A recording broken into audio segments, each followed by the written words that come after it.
আসসালামু আলাইকুম। আজকে হাজির হয়েছি বাংলা প্রথম পত্র সাজেশন নিয়ে এসএসসি 2025-এর জন্য। তো আমার আইডিয়া থেকে যতটুকু যেগুলো ইম্পর্টেন্ট মনে হয়েছে এগুলো দেওয়ার চেষ্টা করেছি। তো একটু দেখি আমরা গদ্য থেকে চারটা গদ্য দিয়েছি। আশা করি এখান থেকে কমন থাকবে ইনশাল্লাহ। তো এক নাম্বার হচ্ছে অপরিচিতা, 2 নাম্বার হচ্ছে বিলাসী, 3 নাম্বার 52 দিনগুলি, 4 নাম্বার হচ্ছে রেইনকোট। এই চারটা গদ্য অবশ্যই ভালো করে পড়বা তোমরা। তো এখান থেকে চারটা কোশ্চেন আসতে পারে, চারটা সৃজনশীল প্রশ্ন আসতে পারে, এবং চারটা সৃজনশীল প্রশ্ন 12টা এমসিকিউ বলতে এমসিকিউর জন্য সবগুলাই পড়তে হবে, খুঁটিনাটি সব পড়তে হবে এমসিকিউর জন্য। তো গদ্য থেকে 12টা এমসিকিউ থাকে।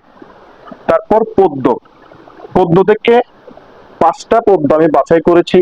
একটা হচ্ছে সোনার তরী, একটা বিদ্রোহী, একটা তাহারেই পরে মনে, একটা ফেব্রুয়ারি 1969 এবং 18 বছর বয়স। এখান থেকে একটা কথা আছে, সেটা হচ্ছে ফেব্রুয়ারি 1969 থেকে আসতেও পারে আবার নাও আসতে পারে।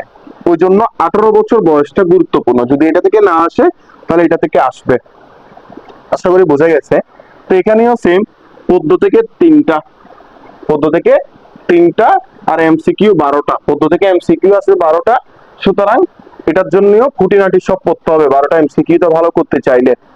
এবার উপন্যাস হচ্ছে লাল সালু থেকে 2টা সৃজনশীল প্রশ্ন থাকবে এবং এমসিকিউ থাকবে 3টা, সৃজনশীল 2টা, এমসিকিউ 3টা। আর নাটক হচ্ছে সিরাজউদ্দৌলা, এখান থেকে 2টা সিকিউ থাকবে এবং এমসিকিউ 3টা। তো আশা করি তোমরা এগুলা যদি পড়ে যাও ভালো করবা ইনশাল্লাহ। খুঁটিনাটি সবকিছু পড়বা, এই যা দিছি এখান থেকে টোটাল 4, 8, 9, 10, 11, টোটাল 11টা। এগুলো একটু খুব বেশি দিন লাগবে না, অল্প সময়ের মধ্যে চাইলে পড়তে পারবা, 3-4 দিনেই শেষ করা যায় এগুলো চাইলে।